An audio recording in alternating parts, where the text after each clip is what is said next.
The first thing I want to do is explain why I'm doing this. Since I left CNN and immersed myself in the communication space in emerging markets, what I've discovered is the following.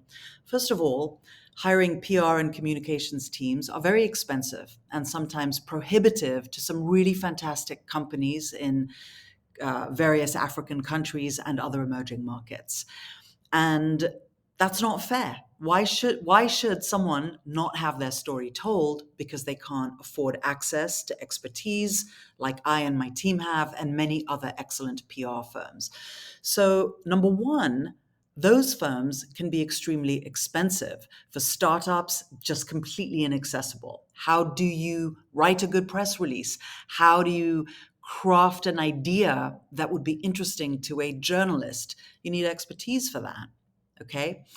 The second thing is a lot of times when organizations, corporate communications teams will try and pitch their story or their product launch or an angle that they want to reach the media, they're just too in their own heads, right? They just want to tell their story. And because they're so immersed in it, they don't realize that actually what they're pitching is not that interesting, not that newsworthy, and isn't hitting a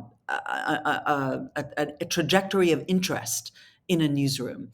And so while their story may have some good and strong aspects about it, they tend to focus on the more banal, less interesting, more corporate, 85 people have to agree on something, and then it becomes very diluted when they go to a PR firm and they try and get it in the media. It lands flat, right?